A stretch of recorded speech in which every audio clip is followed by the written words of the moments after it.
भगवान ने भी अर्जुन को भीतर से सशक्त किया, योग सिखा करके। योग माना क्या? योग माना जोड़। जैसे वियोग माना अलग हो जाना, तो योग माना कनेक्शन। अब मनुष्य का कनेक्शन इस संसार में अनेकों के साथ अनेक स्तरों पर रहता ही है।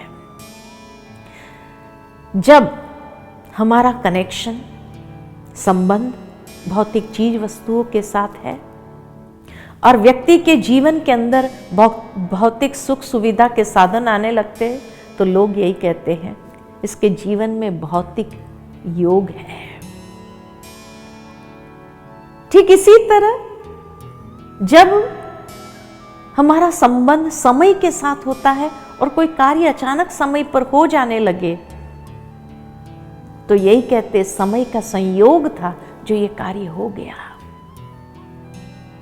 तीसरा, हमारा संबंध व्यक्तियों से है और जब किसी व्यक्ति से समय पर कोई मदद मिल जाती है, तो यही कहते ये व्यक्ति का सहयोग था।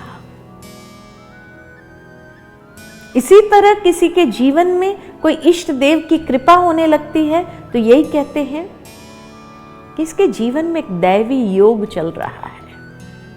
लेकिन राजयोग एक सर्वश्रेष्ठ योग, आत्मा का पिता परमात्मा के साथ। लेकिन ये योग संभव तब है जब आत्मा का भी संपूर्ण ज्ञान हो और परमात्मा का भी संपूर्ण ज्ञान हो, तब ये संबंध, ये योग हो सकता है। जैसे हमें किसी व्यक्ति से मिलना हो, लेकिन उस व्यक्ति का खाली नाम हमारे पास है, कहाँ रहता है, क्या करता है, कुछ भी पता नहीं है।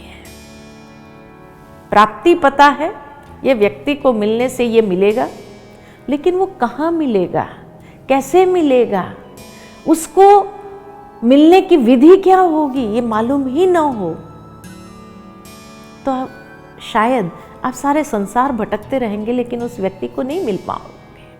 ठीक इसी तरह हमें ये मालूम है भगवान नाम की कोई चीज है, परमात्मा नाम की कोई चीज है और उनसे हमें बहुत कुछ मिल सकता है, लेकिन वो कहाँ मिलेगा, कैसे मिलेगा, उसको मिलने की विधि क्या होगी, ये पता ही ना हो।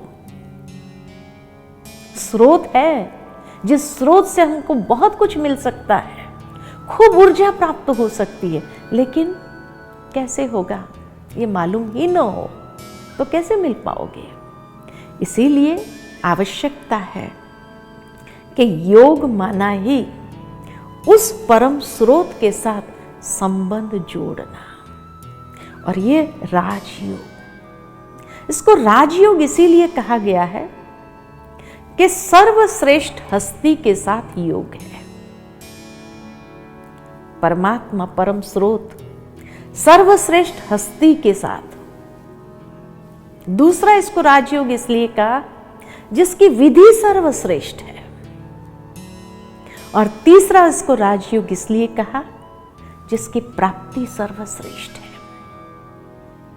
इसीलिए भगवान ने भी अर्जुन को राजयोग सिखाया और कहा कि हे अर्जुन, इस योग से मैं तुझे राजाओं का राजा बना दूंगा। यही राजयोग, राजाओं का राजा अर्थात सबसे पहले अपनी इंद्रियों पर राज्य प्राप्त करना और मन के ऊपर अधिकार प्राप्त करना।